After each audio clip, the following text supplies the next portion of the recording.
नमस्कार मित्रों, मेरे प्रयास को पसंद करने के लिए आप सभी का बहुत बहुत धन्यवाद। मित्रों, अगर अभी तक आपने हमारे चैनल को सब्सक्राइब नहीं किया है तो नीचे सब्सक्राइब जहां लिखा है वो लाल रंग से होगा, उसको दबा दें, आप सब्सक्राइब हो जाएगा ताकि हमारा वीडियो सबसे पहले आपको मिल सके। मित्रों, आज हम समझेंगे कि ग्राम पंचायत प्रधान एवं सदस्य पद हेतु पर्चा दाखिल करने से संबंधित विधिक प्रक्रिया को, यानी कैसे आप पर्चा दाखिल करेंगे, कोई त्रुटि ना रह जाए। अगर आप चुनाव लड़ना चाहते हैं, तैयारी कर रहे हैं चुनाव लड़ने की प्रधान पद और सदस्य पद के लिए, तो मित्रों इसके लिए हमें समझना पड़ेगा उत्तर प्रदेश पंचायत राज सदस्यों, प्रधानों और उप प्रधानों का निर्वाचक नियमावली 1994 को, जिसके प्रावधानों के अनुसार ही पर्चा दाखिल किया जाता है। उसमें क्या लिखा जाता है क्या नहीं, कोई त्रुटि ना रह जाए। तो मित्रों, इसके लिए आप देखेंगे कि जब अधिसूचना जारी हो जाती है तो जिला मजिस्ट्रेट, जिसे जिला निर्वाचन अधिकारी भी कहते हैं, वो निर्वाचन अधिकारी यानी जिसे रिटर्निंग ऑफिसर कहते हैं, उसकी नियुक्ति करता है। जो ब्लॉक स्तर पे होते हैं, जो ग्राम पंचायत आपकी जिस ब्लॉक में लग रही है, यानी जिसे विकास खंड भी कहते हैं, वहाँ पे सारी प्रक्रिया होती है।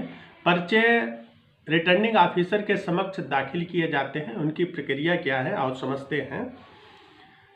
इस नियमावली की नियम 4 कहता है कि प्रत्येक पंचायत क्षेत्र के लिए ग्राम पंचायत में कोई स्थान या स्थानों को भरने के लिए जिला मजिस्ट्रेट एक निर्वाचन अधिकारी रिटर्निंग ऑफिसर नियुक्त करेगा, जो राज्य सरकार का अधिकारी होगा।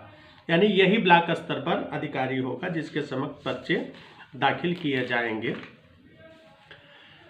इसके अध्याय 2 में सदस्यों से संबंधित प्रक्रिया है कि पर्चे कैसे दाखिल किए जाएंगे, और अध्याय 3 में प्रधानों से संबंधित प्रक्रिया। तो पहले सदस्यों से संबंधित प्रक्रिया समझते हैं। अधिनियम की धारा 12 के अधीन, यानी जो उत्तर प्रदेश पंचायत राज अधिनियम है, उसकी धारा 12 के अनुसार निर्वाचन इस अध्याय के उपबंधों के अनुसार होगा, यानी उसकी नियमावली इसमें दी गई कि कैसे होगा।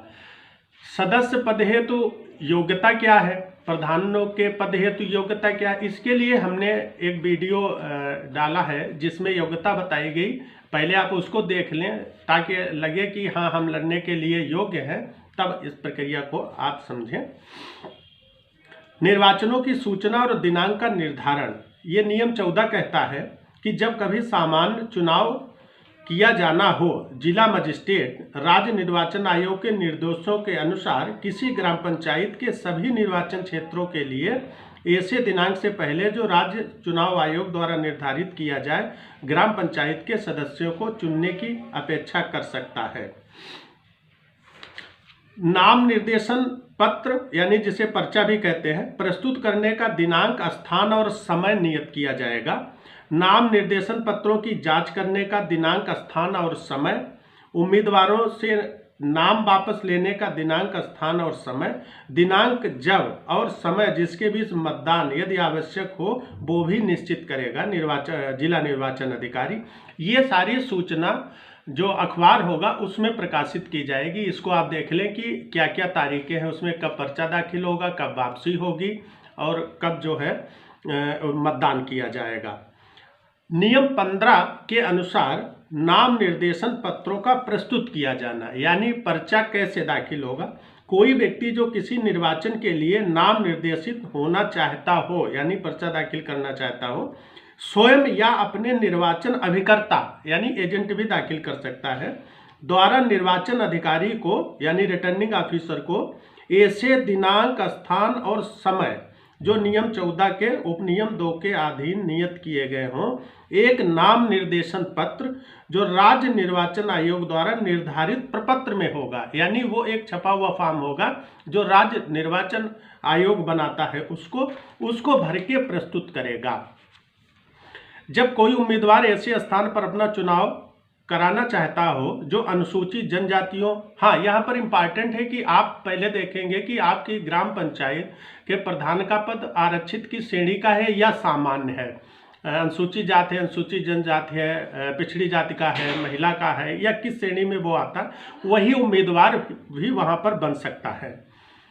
जब कोई उम्मीदवार ऐसे स्थान पर अपना चुनाव कराना चाहता है जो अनुसूचित जनजातियों या अनुसूचित जातियों या पिछड़े वर्ग के लिए आरक्षित हो, तो नाम निर्देशन पत्र के साथ यानी पर्चे के साथ उसको इस बात को एक प्रख्यापन यानी डिक्लेरेशन पत्र प्रस्तुत करना होगा कि वह यथास्थित अनुसूचित जनजाति या पिछड़े वर्गों का सदस्य है और विशिष्ट जनजाति या जाति जिसका वह है भी निर्दिष्ट करेगा। कोई नाम निर्देशन पत्र जो उस दिनांक पर जो नाम निर्देशन पत्र करने के लिए नियत किया गया हो, नियत समय समाप्त होने से पहले प्रस्तुत न किया जाए, निर्वाचन अधिकारी द्वारा अस्वीकार कर दिया जाएगा। यानी जो अधिसूचना में समय और दिनांक दिया है उसी के अंदर आप उसको प्रस्तुत करेंगे, नहीं तो पर्चा आपका खारिज कर दिया जाएगा। इन नियमों में दी गई किसी बात से कोई उम्मीदवार इसके लिए बाध्य न होगा कि वह एक ही निर्वाचन क्षेत्र में कई नाम निर्देशन पत्रों द्वारा निर्देशित न किया जाए। यदि नाम निर्देशन पत्र प्रस्तुत करने के दिनांक पर उस समय से पहले जो कि इस संबंध में नियत किया गया हो कोई भी नाम निर्देशन पत्र प्रस्तुत न किया जाए तो निर्वाचन अधिकारी द्वारा इसकी सूचना जिला मजिस्ट्रेट को देगा। नियम 16 में है नाम निर्देशन पत्रों की सूचना। निर्वाचन अधिकारी नियम 15 के अधीन नाम निर्देशन पत्रों के प्राप्त होने के पश्चात ऐसे व्यक्तियों को जो नाम निर्देशन पत्र प्रस्तुत करें उस दिनांक, समय और स्थान की सूचना देगा जिस पर नाम निर्देशन पत्रों की जांच की जाएगी। यानी जब आपका पर्चा दाखिल हो जाएगा उसके बाद इसकी जांच होगी। जांच कैसे होगी? नियम 17 में कि नाम निर्देशन पत्रों की जांच उस दिनांक, समय और स्थान पर जो कि नाम निर्देशन पत्रों की जांच करने के लिए नियत किए गए हों, निर्वाचन अधिकारी ऐसे नाम निर्देशन पत्रों की जांच करेगा जो नियम 15 के उपनियम 3 के अधीन पहले ही अस्वीकृत ना किए गए हों। ये जांच ऐसे उम्मीदवारों और उनके निर्वाचन अभिकर्ताओं की उपस्थिति में, यानी आप वहां होंगे, यदि कोई हो, की जाएगी और उनकी नाम निर्देशन पत्रों की जांच करने की सुविधा दी जाएगी। रिटर्निंग ऑफिसर यानी निर्वाचन अधिकारी किस आधार पर पर्चा खारिज कर सकता है? 17(2) का देखिए कि उम्मीदवार स्थान की पूर्ति के लिए चुने जाने के निमित्त अधिनियम के अधीन अनर्हित है। यानी अगर आप अयोग्य हैं तो उम्मीदवार अधिनियम की धारा 5 के अधीन स्थान की पूर्ति के लिए चुने जाने के लिए निमित्त अनर्हित, यानी वो भी उसमें भी अयोग्यता का वर्णन दिया गया है, वो हमने अपने पिछले वीडियो में समझा है। नियम 15 के किसी उपबंध का पालन नहीं किया गया है, उम्मीदवार या उसके प्रस्ताव का हस्ताक्षर ठीक नहीं है, यानी पर्चे में प्रस्तावक भी होता है, उसका आप मिलान कर लें कि हस्ताक्षर वगैरह सब ठीक है, यानी पर्चे के जितने भी कॉलम हैं आप उनको बहुत अच्छे से भरें और कोई उसमें झूठी प्रविष्टि ना हो, यानी कोई झूठा कथन उसमें न करें या वह कपट द्वारा कराया गया है। निर्वाचन अधिकारी किसी नाम निर्देशन पत्र की किसी तकनीकी दोष के या ऐसी अन्य भूल के कारण जो सारवान हो, यानी जो गलती से हो गया, कोई पाई मात्रा गलत से लग गई, इस तरीके की अस्वीकृत न करेगा और ऐसे दोष या मूल को दूर करने के लिए नाम निर्देशन पत्र में किसी प्रविष्टि को ठीक करने की अनुज्ञा दे सकता है। यानी कि अगर कोई गलती रह गई है तो वो परमिशन दे सकता है कि आप उसको ठीक कर दें। नाम निर्देशन पत्रों की जांच समाप्त होने के पश्चात निर्वाचन अधिकारी ऐसे उम्मीदवारों के नाम घोषित करेगा जिनका नाम निर्देशन उसने स्वीकार कर लिया है और इस प्रकार स्वीकृत उम्मीदवारों की सूची हिंदी वर्णमाला यानी हिंदी वर्णमाला क्रम में तैयार करेगा जिसमें वे ब्यौरे दिए जाएंगे जो उनके नाम निर्देशन पत्रों में दिया गया हो। यदि समस्त नाम निर्देशन पत्र अस्वीकार कर दिए गए हों तो निर्वाचन अधिकारी इस बात की सूचना जिला मजिस्ट्रेट को देगा। अब नियम 18 के अनुसार उम्मीदवार अपना नाम वापस ले सकता है। नियम 19 के अनुसार निर्वाचन लड़ने वाले उम्मीदवारों की सूची और प्रतीकों का आवंटन यानी चुनाव चिन्हों का आवंटन किया जाएगा। नियम 20 के अनुसार निर्विरोध निर्वाचन यानी केवल एक ही व्यक्ति अगर पर्चा भरता है किसी पद हेतु तो उसका निर्विरोध निर्वाचन कर दिया जाएगा, उसको निर्वाचित घोषित कर दिया जाएगा।